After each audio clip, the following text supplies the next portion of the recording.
Hi everyone, I'm Malcolm. I cover the education and training sector at the UKTI in Singapore. So with me today, I'm very pleased to have four panelists here to join me to share with you our thoughts on the Singapore education landscape. So first we have Adrian. Adrian is the Director for Education sector at the Infocom Development Authority of Singapore, which is the government agency in charge of education technology. And then we have David Crenlin, CEO of ScienceScope.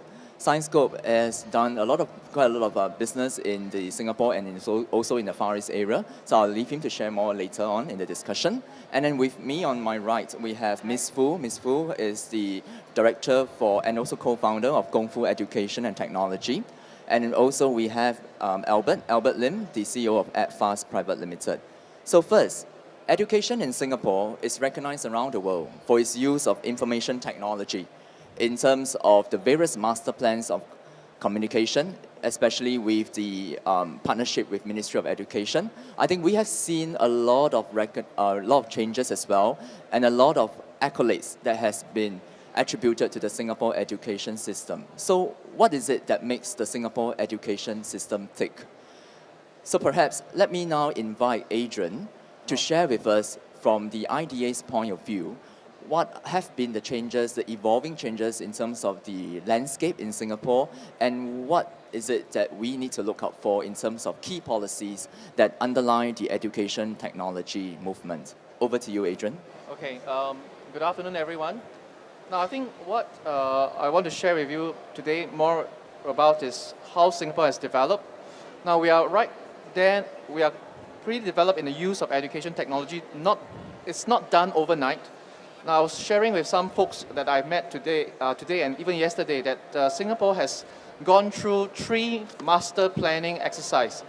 And so what is important is that planning starts from the top, from the Ministry of Education, and together with the Infocom Development Authority, we work very closely together. And there's a lot of alignment because we also work with the National Institute of Education to make sure that the teachers who we are training are sufficiently prepared to implement some of the Edtech ideas that the ministry is going to put forward. To give you an example, when we first started this exercise in the 1990s, the Master Plan 1, the focus was really a lot on getting the equipment into the school. And in Master Plan 2, it was really more about preparing the teachers. And Master Plan 3, we talk about pedagogy, how to get the teachers to use the device and align it with good teaching methods. So in Master Plan 4, which was just announced this year, the focus is very much on how to pull all this together. And you see all these vibrant things happening in BET. This is exactly what we are talking about, to get all this new technology, social media together. And I just want to add that we are also looking for good companies from overseas, UK, and that's how we got to meet David. So David is one company that IDA has engaged to bring to Singapore to try a very innovative idea called the Internet of Things in school. We all heard about the Internet of Things, but to see how it happens in school, we think his company is a market leader in this. And so what we did was we bring him to Singapore to try it out in a few schools, and we partner him with a local company that is aware of the local milieu, know what is happening on the ground, and that facilitate the kind of project for David to do his project well in schools. So perhaps, David, do you want to say a little bit more about what you do and your ventures in Singapore? So we got into working on what the Internet of Things in schools was through a project that was funded by Innovate UK in this country, and they asked us to develop a demonstrator Internet of Things activity in schools. And together with companies like Intel and a number of UK universities, we developed a pilot in 8 schools looking at the impact of online data from sensed systems and interactive systems using the Internet of Things. The IDA became aware of our project through some of the publicity we got from that. And in fact, exactly a year ago, we met up with some of Adrian's colleagues. And as a result of that, the IDA put out a request for proposals on what that might look like in a Singapore context, and we were fortunate enough to win quite a competitive bid for the work to do that in Singapore. And our experience is now that we're about halfway through that project, and we're developing the idea of the Internet of Things at school in the Singapore context. I have to say it's a delight to work in Singapore. It's an incredibly easy country to work in for us English language speakers, because everybody speaks English, but also the teachers are so engaged in the process. I mean, working with the teachers in Singapore is delightful. We had a lot of engagement from the schools in the UK, and those schools were very, very supportive. But I think we get the impression that Singapore is quite a prescriptive education system, and our experience is that the teachers are really up for these kinds of use of novel technology. We weren't necessarily expecting that to be the case in the way it's proved to be. So yeah, the project seems to be going very well at the moment. I hope Adrian would agree with that.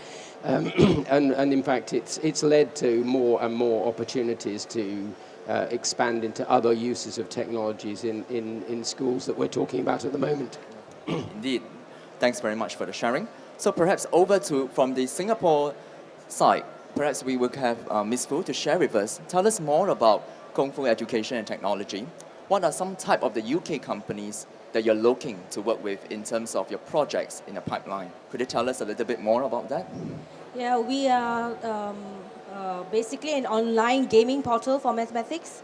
Now we are trying to make learning mathematics fun. As you have heard, we Singaporeans do very, very well in mathematics, and there's really no need for technology to help them learn mathematics. But the motivation to learn mathematics, that's an area where we can work on. So if you have anything that's innovative, not just for mathematics, but in all the other subjects, Singapore infrastructure is ready to take on any kind of technology. So if you have any creative ideas, you're most welcome to, sell it in Singapore. Yeah, the schools are very well equipped in terms of infrastructure, whether it's Wi-Fi or any kind of technology. Every school is very well equipped, so it's easy to implement what you have invented here. Right. Now, Ms. Fu, I understand that as a former educator, Right. so you have a lot of experience and also different roles that you have played in both the Singapore schools and also international schools. Yes. Could you tell us a little bit more about the international school landscape that you know of in Singapore? What are some of the, how different are they from the kind of Singapore public schools that we see? In terms of their teaching curriculum, for example? Right. Any insights to share with us and our audience on this? Yeah, the international schools in Singapore usually caters to foreign students. For example, you have the Australian International School in Singapore, or the American schools, in Singapore. There's also a British school in Singapore. But we don't really have local Singaporeans going to international school. That's because every school in Singapore is a very good school. Our public schools are actually better known than the international schools. Usually for students who go into international school, sometimes it's because they have certain special needs. So it's a very, very small group of people. Therefore, the international school scene in Singapore is a very, very small market. And therefore very niche as well. I think it also belies the fact that Singapore continues to be a magnet for foreign talent, and increasingly we do see a steady stream of demand for very highly specialized professional roles as well, which at the end of the day, it also has an impact on the wider education and corporate training landscape. And on corporate training, as well as the rest of the other school landscape, perhaps we'll have Albert to share with us. Tell us more about EdFast and what sort of companies are you looking out for in terms of your projects as well, in terms of business development. Where do you see that landscape heading to? Coming to London is really like at home, English speaking, and this is my 28 years coming to London, either for London Book Fair, Education Fair, or any related education fair really. And you heard from David and a friend from IDA, the master plan. It's so interesting because English speaking and English contents is one of the key driven contents taught in school. And while the government putting on the master plan, we as a private enterprise got to come and meet people. And UK is a place where it's a platform really to meet the best print material. And today I'm looking at digital for next 5 years to roll out for both the kindergarten, the childcare and the primary school. And hearing from David from UK part, it really it drives me more to really seek the best from UK products here. Just before coming up here, one of the exhibitors was so eager, met me in the morning and he pulled in the CEO. He said, "Here, you must meet Albert from Singapore. You must hear the success story." And we almost done deal. I said, no, don't take it so fast. Let's take baby step as a private entrepreneur, knowing the environments and the English, how they work and so on. That give us a very at ease atmosphere. And that my first year at BET really give me a very positive to engage and to partners, futures organization to work in Singapore.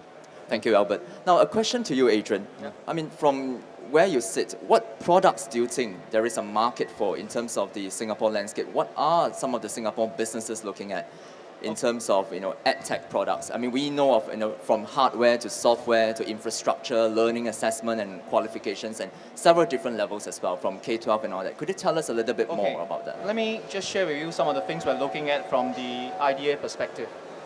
When we look at the sector, we look at them from kindergarten, primary, secondary, that segment, and we also look at adult learning, continual education and training. So for the kindergarten sector, we noticed that you need to introduce products that promote social learning. You want kids to be collaborative, to problem solve. You don't want them to have too much screen time. You don't want them to start playing and stare at a two-dimensional screen without learning from the rest and from the teachers. So we try to bring in technology that will foster collaboration and a lot of social interaction. And I see some of the companies, some of the startups here are doing that already. And I think that's in a very positive direction. So I think that's key. And I think for the second segment, which is we're talking about kids in primary, secondary school, maybe from age 7 to about 16, there is a problem here. A lot of companies I notice here, they promote sort of like a mess. They want a system that is unifying, but from the teacher's point of view, they want a high level of customization, because every teacher here will tell you, my students are different. My class is different from the class next door. So there is this dilemma. You want everything to be the same because there's economies of scale, and you want to make sure that certain technology are pushed down at an affordable price. But the teachers want customization, and that costs a lot more sometimes. So I think the answer is always in the middle. So I told a lot of the friends, when they ask me for this advice, I always tell people, the best product I've seen so far that work in schools are those that involve teachers, where teachers get a voice in how the product is shaped. So sometimes I get a bit worried when I see only the chief technology officer appearing at BET. I hope to see more teachers coming to make a decision on what kind of product that they want. And I think companies must be able to sufficiently customize for teachers. Because when I saw the iPad ban at the Learn Live Theatre, I was telling a lot of friends that yes, it was amazing. The students were using iPad to play. But what got me excited was not the students. It was their potential, and it was the teacher in front who was conducting, because I saw how many hours of hard work the teacher put in to plan that to happen in order to bring the best out from the kids. So it's the same thing with all education technology effort. And there's a big focus here in STEM. I noticed that we are all sold by the language of Silicon Valley. Everyone must do coding. Everyone must do programming. But let me tell you, the most important thing is not that. I think what we don't realize is this. I've done a lot of research on this in this. What coding and programming teaches is really the art of sequencing. we want our kids to be able to sequence instruction. There has been research to show that if you are good at sequencing, in terms of comprehension literacy, scores will go up. So when I see coding and I see programming, I see it as teaching the kids a skill about sequencing. They might not be, in fact, music to me is a form of coding. It's just something that's different. So I think I see a lot of that happening here, and I always advise my counterparts, don't swing too far to the extreme end of the pendulum. Focus on what matters and see how the technology supports what is happening in the class.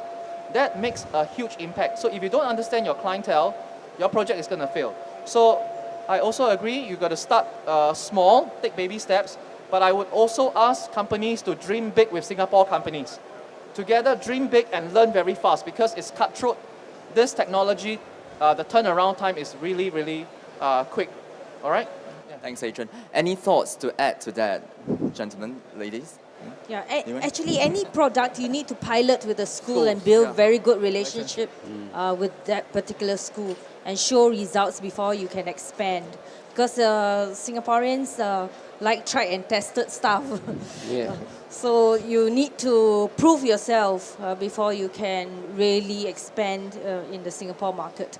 And expanding in Singapore market would mean you can expand in Southeast Asia because especially the ASEAN countries, they look up to Singapore for in terms of education direction. So if you say, we have this, many of the Singapore schools are using this product, it will sell when you go outside of Singapore. Yeah. Now, that's a very useful point, Ms. Fu. I mean, to catch up on that point, I mean, we know that the ASEAN Economic Community is also in progress, and there is a lot of interesting work and a lot of thinking that's been done, and also at the business level, the consumer level as well. Do you have any thoughts to share with the rest of the crowd here on how Singapore is positioned as a gateway to Southeast Asia and perhaps to the rest of the Far East as well? Is there any key insights or any practical lessons that they need to know while working with Singapore companies who have a regional network, essentially? Even with a very good network in Asia, for us, we do find it difficult to break into the Asian market as well. There's this issue of trust, whether this product is real, has it worked in schools, and there's a lot of issues on infrastructure in the other countries. They're not as well connected as Singapore. Singapore, everywhere is connected. Every home has got internet. Yeah. So if you are dealing with Internet of Things, it can be challenging going outside of, let's say, in the less developed countries, but emerging market. So there are many people jumping into the emerging market and putting in a lot of money to market their product. Unfortunately, they don't see any results because they have not studied how viable it is, how ready is the infrastructure. Yeah. Okay, thanks. Albert, any thoughts to add to that I on think, regional network and I businesses? think ASEAN as a whole is really currently is so exciting. Countries like Cambodia, Vietnam, these two is really pushing the key element of their drive and economy is preparing educations, and education is really the heart of things to happen in the whole of ASEAN. And Singapore can tap on Singapore as a gateway to all these countries, in terms of flying time to all the neighboring countries, Singapore as a test bed for your products, and using Singapore as a regional hub, regional connectivity to the other emerging market because of our language ability, our connectivities, our ability to get things done as fast as those done in the UK, and use Singapore company as a gateway. I think that will really speed up the process, speed up the meeting, speed up the shipment and everything. I think we are so fortunate. Singapore gateway, the infrastructure is really in a good position to cater for the whole of ASEAN in that sense. I see.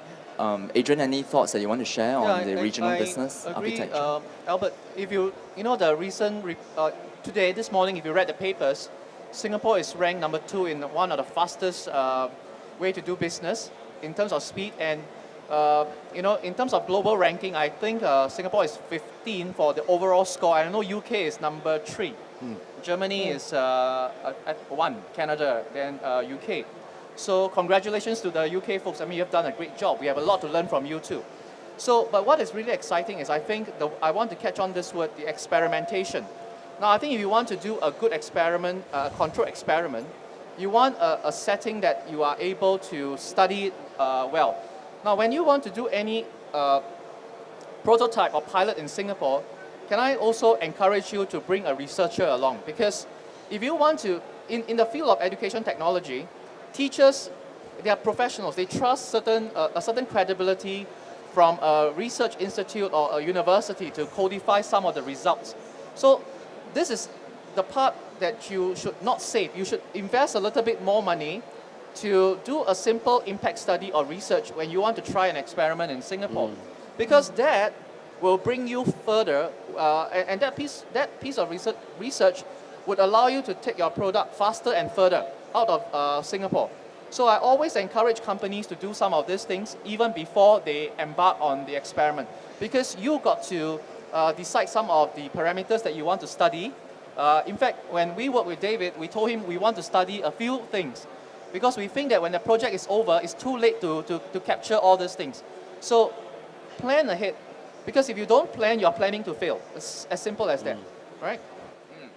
Okay, now David, having heard all of the views and also from the Singapore side, now tell us a little bit more about, from your point of view, where do you see the direction of the edtech landscape in general, and perhaps in the UK as well, because, and also more importantly, our audience, most of them are also from the UK, and a lot of the people visiting the exhibition and a lot of exhibitors, just like yourself, are also from the UK. Now, for first-time exporters from the UK, do you have any particular advice for them? Because most of them, they might be quite clueless into how they could actually get in touch with an overseas market, not least through UKTI, of course. Yeah. But is there any other things that you could share with the audience? Yeah, well, I think it's very interesting to look at the advantages, certainly, of doing business in Singapore. I mean, the commonality of the educational landscape is a really big bonus from the point of view of working in Singapore. But I'd like to pick up on the point that Adrian just made about research around new technologies and what the value of new technologies are in the educational context, because I think it's really important to go back to that thought that others have expressed, which is that you have to start with the teachers. You've really got to make the technology work for teachers and for learners. So quite a lot of technologies, I think, have been driven by technology rather than by the learning opportunity and the learning experience that comes from it. But having said all of that, I really do believe that we are heading towards some really big changes in the way education works from a technological point of view. And what I think is encouraging is that the UK and Singapore are working together to create that opportunity. And in my view, in the next sort of 5 to 10 years, this creates a massive opportunity to create business opportunities, both in the wider Asian area from Singapore and in the wider context of UK exports. So really, I think I see this relationship that we've got with Singapore as being a win-win partnership. We're looking already at doing some novel projects on beyond what we're doing for the Internet of School Things, to take technology forward in a really effective way for learning across the curriculum. And I think that actually is going to be one of our big focuses for the next few years, which is how you use technology in a truly cross-curricular way. I think both Singapore and the UK suffer in terms of our educational approach to be rather siloed in subject terms. And certainly I would like to see, and I do believe this is going to happen, that subjects are going to become less well-defined. Technology creates the opportunity to bring things like coding, which actually in the UK is taught as a subject. In Singapore, it's not actually technically a curriculum subject, but it's an area in which you can just change the way you do things in the classroom. We're part of the BBC Microbit project. We're one of the lead partners in that. And that device in the UK is being led as a coding device, but I personally think that that kind of device will actually just lead to transformational of teaching and learning in many subjects. Yeah, talking about coding, I picked up on that. So Adrian, do you have anything to share with us regarding the coding curriculum, for example, in Singapore? I think we like what I shared. Coding really is, I mean, we talk about programming. Coding is a new word, but I think we got to go back to the fundamentals. What do we want to teach our children? Really, it is about sequencing and problem solving. I can tell you that I've seen many kids, you give them coding, staring at whatever language they're learning. If there's no problem to solve, if they don't put their coding to good use to solve a problem, they will lose their interest, they will disengage. So I think it is important that you know what is the burning platform, what is the problem you want the kids to solve. So coding becomes a tool, you know, it's a set of lessons where it will lead to something. I don't think any child wants to sit in front of a computer to drag and drop to see a cat move all the time, right? I think they want to see what happens. I think children want to see real impact, and they want to work together with other kids. You know, I met some kids from a local school. They were asking me earlier, how can I work with Singapore children? And I want to know how a Singapore, my counterpart think. So I think with the technology between UK and Singapore, we can do a lot of that. And I must tell you this, you know, David, when we started the work with him, it was so interesting because your Prime Minister, David Cameron, was leading a lot of companies from the Northern Powerhouse to Singapore. And his company got featured in one of the press releases. And you know, when it was released, I had the opportunity to meet David Cameron. I don't think I'll meet him here in Bed, but when he was in Singapore, I got a chance to meet him. So I think both governments, Singapore and the UK, they are very, very supportive of this collaboration, and there's a very, very close relationship. And I think that helps facilitates companies coming together to work together. Yeah, talking about this, because I think even as we speak, I think the Singapore Deputy Prime Minister, Mr. Tharman Shanmugaratnam, was in UK recently. I think there was also a tie-up about the entrepreneur first kind of edtech startup. In that sense, I think there's a lot going for it in terms of the bilateral ties between Singapore and the UK, and it can only grow stronger in the coming months and years.